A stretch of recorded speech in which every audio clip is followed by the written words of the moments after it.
So hello everybody, Eileen O'Reilly from Memorial Sloan Kettering Cancer Centre here today to talk about pancreas cancer and novel therapies. And thank you to Dr. Ilsen and Dr. Grothy and the team for great debates for the invitation. So just acknowledging here disclosures, grant support, consulting, and a number of off-label and investigational uses that will be reviewed during the talk. So here's the agenda. I'm going to discuss the genetics of pancreas cancer from the somatic and germline perspective and focus on KRAS targeting, given the importance of this in pancreas cancer and where we are and where we're going. And then the latter part will pick up themes of novel therapies related to DNA repair strategies, metabolics, and immune therapy in pancreas cancer. So this is a slide that's well known to people, but I think it captures what's happening in the field. And you'll see we've had a number of recent approvals in pancreas cancer, but to date, the treatment for this disease is dominated by multi-agent cytotoxic therapies.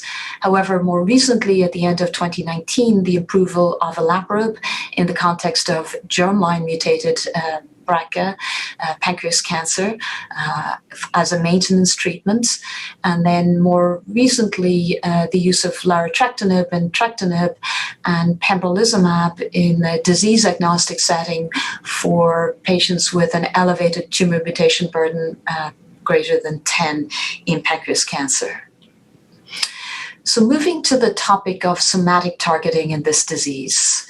And this is an analysis from our group at MSK, led by Maeve Lowry, looking at an initial 300 patients with advanced pancreas cancer and describing their genetic makeup. And here we see, consistent with many of the other major analyses, that there's mutations in a number of key driver oncogenes, in particular KRAS. In this cohort, 95% of patients had mutations, but also in P53, SMAD4, CDKN2, and then ARID1A being the most common of the less frequent mutations that occur in this disease. And for the most part right now, these are not considered actionable, but I will just make note of this KRAS wild type subset of pancreas cancer. So what about targeting KRAS? We know that about 1 to 2% at most will have a mutation in 12C, and there are multiple drugs now in development which have shown promise in non-small cell lung cancer in particular, and perhaps a signal in colon and appendiceal cancer too. We're waiting data specifically in pancreas cancer, but given the occurrence of 12C mutations, there's at least a role for evaluating this strategy. Looking at autophagy, that's been a very topical issue over the last couple of years in pancreas cancer. In particular, the drug hydroxychloroquine is undergoing assessment in multiple contexts in combination with MEK inhibitors based on preclinical data, and also with or without checkpoint inhibitors. We have one study, a randomized phase 2, that's read out, combining hydroxychloroquine on a backbone of gemcitabine and nab-paclitaxel. With regard to the primary endpoint of 1-year overall survival, this was negative, although there was a suggestion perhaps of improved response and disease control. So we'll see that that topic is continuing to be developed. And then more recently, a number of adoptive cell therapies and vaccines targeting KRAS in pancreas cancer, and antisense targeting also. And I'll show you some data based on an interesting strategy that's underway.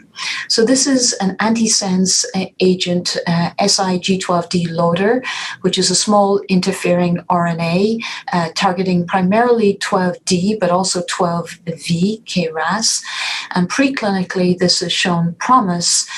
This is delivered directly into the tumor, and it's an siRNA which is encompassed in a biodegradable matrix which protects against enzymatic degradation and allows slow release of the compound over a period of about 12 weeks or so.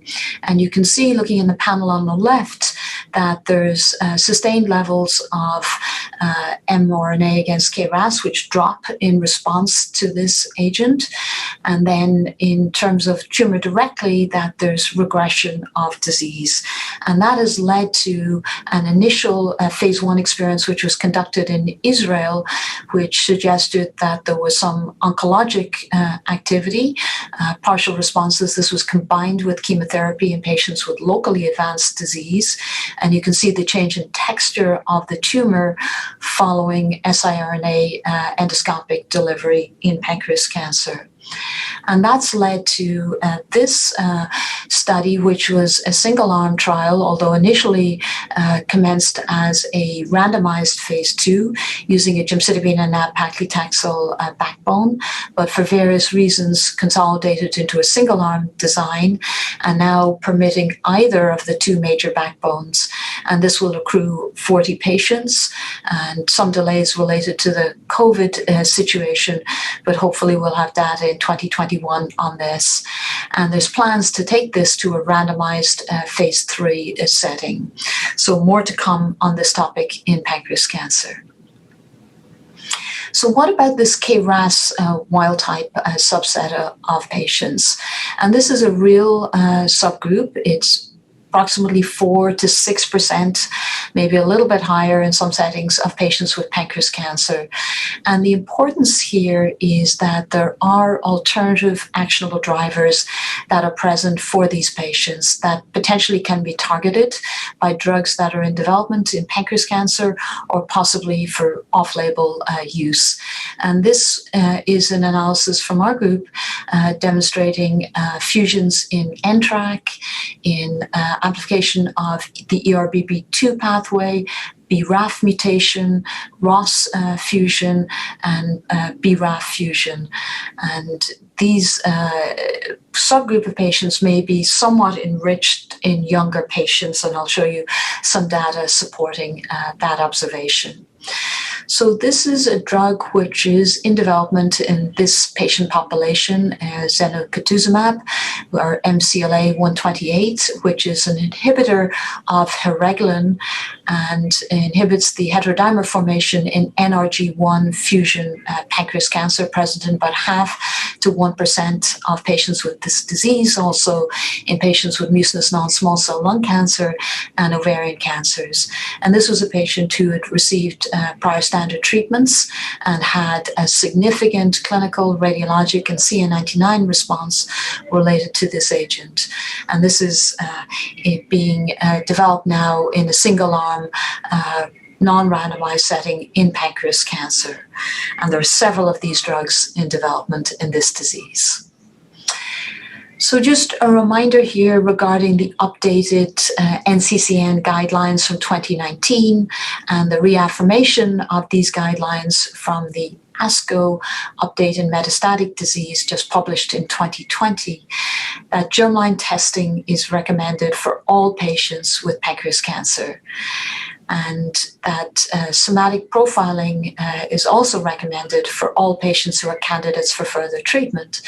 And specifically here, tissue is the gold standard, although for subsets, there's limitations in terms of available tissue or just very difficult to obtain, particularly in the locally advanced group of patients.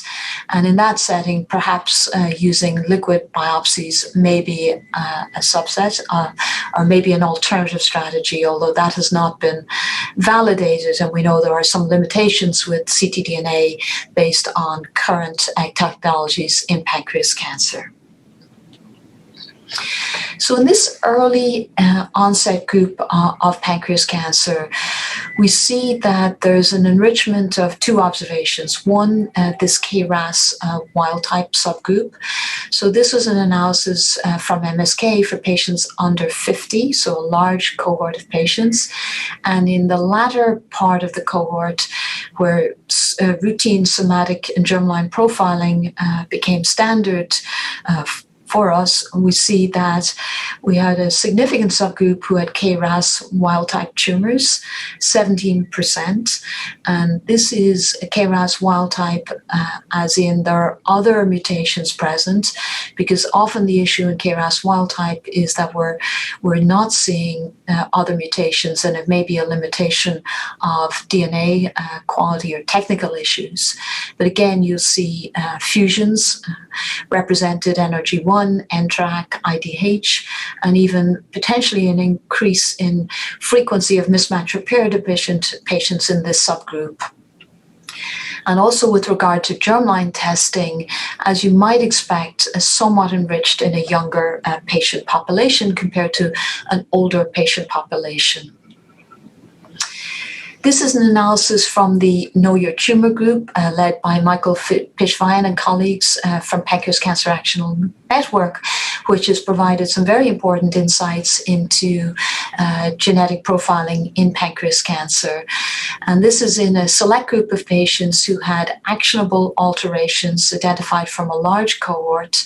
And in this subgroup, it is clear that if you have an alteration that's actionable and you receive an appropriate matched therapy, that your outcome is improved. And look at the hazard ratio here and p-value, and the difference in outcome was essentially a year. Obviously, there are lots of caveats in this data, but nonetheless, when we find these alterations, it's critical to try and provide a therapy that correlates with that alteration to maximize outcomes in this disease. So moving now to the topic of DNA repair in pancreas cancer, this has been a very active area of research in the last number of years, and proof of principle has now been established based on the POLO study.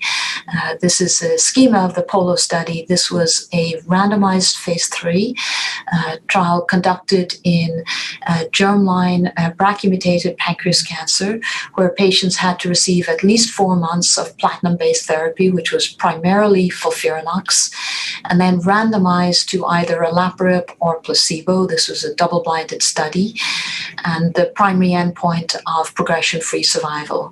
So you'll notice that a large number of patients needed to be screened, and this was a fit patient population, and given the stringency of requiring 4 months of platinum-based therapy, highly selected group of patients that went on to be randomized. Nonetheless, this was a positive study by its primary endpoint. There was a doubling in progression-free survival, numerically about a 3.5-month difference. There was higher responses in the Olaparib arm, 22% compared to the placebo arm. And you notice some durability of responses. Hazard ratio of 0.53, and this is a very good hazard ratio for pancreas cancer, but doesn't quite meet the hazard ratios that have been seen for Olaparib in this setting, in a maintenance setting, in ovarian cancer.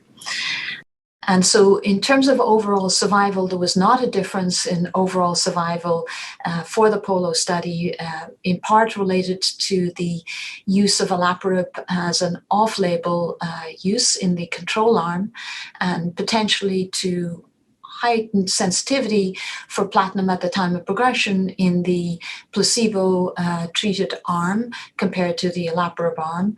Nonetheless, we'll see the mature outcome in 2021 in terms of the final overall survival analysis from this trial. So this is another study that tried to get around some of the issues of resistance that occurs early and often in pancreas cancer. This was a study that was conducted in germline or PALB2 mutated pancreas cancer, looking at the addition of Veliparib combined with cisplatin and gemcitabine. So a couple of points. There was not an improvement in outcome for the addition of Veliparib. There was more toxicity, but you'll see in this selected germline mutated population, there was very high responses and an encouraging survival signal with a real tail on the curve.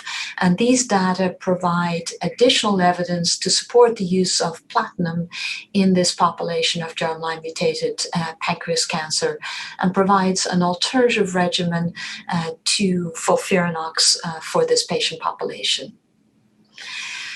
Critical issue related to PARP inhibitors is underpinned by this data set. PARP inhibitors do not work very well when patients have resistant disease, and in particular resistance to platinum-based therapy. This study looked at Veliparib, which is arguably a weaker PARP inhibitor, in previously treated, mostly platinum-exposed and platinum-resistant pancreas cancer. And you'll see the waterfall plot here is the opposite to what we've seen in other settings with no confirmed objective responses and short progression-free survival. So just important to recognize that introducing PARP inhibitors early in this disease may be a key strategy to maximize outcomes. So this is an analysis from our group looking to understand what subgroups of patients may benefit most, not just from platinum and PARP inhibitors, but also from immune therapies in this disease beyond the MSI high subgroup. And we saw that patients who had biallelic mutations in BRCA1 and BRCA2 and PALB2, so core homologous repair deficiency genes, had higher degrees of genomic instability and higher levels of tumor mutations. And this is also supported when we looked at an analysis of a large cohort of patients who had homologous repair deficiency compared to those who did not. And in the panel on the right, looking at outcomes for first-line platinum compared to not receipt of first-line platinum in this subgroup. And it demonstrates that receiving platinum is important. And data from the Know Your Tumor cohort also underpins this observation, but also that patients who have homologous repair deficiency, irrespective of the initial receipt of platinum therapy, may have an improved outcome. There are caveats to these data, and certainly prospective validation of this is needed, but we now have a fair amount of indirect data supporting these observations. So building on the theme of DNA repair in pancreas cancer, and given the establishment of Olaparib as a maintenance therapy, there are a number of studies, and this is one of them, which will evaluate the addition of immune therapy to Olaparib. Studies in the cooperative group setting will also address this, and this trial will look at, in the core group of germline or somatic BRCA mutated or PALB2 mutated pancreas cancer, in a additional group of other non-core homologous repair gene mutations in either somatic or germline context. And then a third group, which is, I think, very interesting, it's a group of patients who have a durable response to platinum-based therapy, but without any genomic underpinning based on germline or next-generation sequencing. And this will be very heavily supported by correlative analysis to try to understand who responds, and for those who don't respond, why not? So this study by the group at Penn, Dr. Rees-Binder, is looking at the use of PARP inhibitors combined with immunotherapy in unselected patients. So this will also provide an additional data set of relevance to inform further maintenance strategies in pancreas cancer. So summing up with regard to PARP inhibitors in this disease, established value in a subset of patients, established value in a maintenance setting. We'll have the first adjuvant study being led by ECOG, looking at rucaparib compared to placebo in a germline mutated population. And big questions are, what about somatic mutations? We have small anecdotal data supporting the use, in particular with rucaparib, looking at other genes and looking at a broader patient population, and lots of work looking at combination strategies in pancreas cancer. So moving now to other targets, there's an abundance of targets in pancreas cancer, and this has been somewhat sobering. We've had a lot of negative studies in the last number of years, but there remain some very important agents and targets that are in development. and trying to pick out some of these in particular, but just summing up first some of the key negative studies. And without just going through all the details here, just a couple of things to point out, that there's an important shift in the control arm, possibly related to better patient selection, despite the lack of improvement in outcome for the addition of these experimental agents, primarily in the frontline setting. You see 10 months now and even 11 months in some trials related to the control arm of gemcitabine and now paclitaxel. So looking at other agents that are in development, this is an interesting one, Devimistat. It's an agent targeting mitochondrial activity in this disease, based on a phase 1 trial which showed an interesting signal with FOLFIRINOX and led to this randomized phase 3, which built on modified FOLFIRINOX and compared to FOLFIRINOX. This study has recently completed recruitment, and we'll look forward to seeing hopefully some outcomes probably later in 2021 in this disease. So this trial was conducted in a frontline setting. This is a study that's commenced in Europe a number of years ago, looking at eriaspase, which is an asparaginase inhibitor encapsulated in red blood cells. And this agent, when combined with chemotherapy in a second-line setting, both in terms of progression-free and overall survival, demonstrated a positive signal. And that led to this randomized phase 3 trial, which is ongoing, again, started in Europe, now underway in North America, in a second-line setting and powered for an overall survival improvement in pancreas cancer. So a couple of words on immune therapies in this disease. So there are lots of reasons to acknowledge that immune therapy targeting in pancreas cancer is challenging. We know the environment of this tumor is a very immune suppressive one, with an abundance of myeloid-derived suppressor cells, tumor-associated macrophages, in particular the M2 phenotype, inhibitory cytokines with IL-10 and TGF-beta in particular. So lack of immune effector cells, and this disease is characterized by low levels of tumor mutations and neoantigens and low tumor mutation burden and low rates of mismatch repair deficiency. And as of now, beyond MSI high, no predictive biomarkers for identifying responders to immune therapy in this disease. So just looking at this subgroup of mismatch repair deficiency, we do know that this is a real group of patients. It's a rare group, probably about 1% based on more recent analysis, and significant responses, and some of these have been very durable, have been seen in pancreas cancer. And we know that this subgroup is characterized by an elevated level of tumor mutations, although not as high perhaps as in colorectal or endometrial cancer for the same subgroup. Most patients with pancreas cancer have low mutational loads in the 1 to 3 mutations per megabase, but there is also an intriguing subset which have a higher degree of tumor mutations greater than 10. And just making note of this in the context of the recent disease-agnostic approval of pembrolizumab for patients with solid tumors and a tumor mutation burden of greater than 10, although there were no patients with pancreas cancer in that approval cohort. But this is something that we need to explore further in this disease.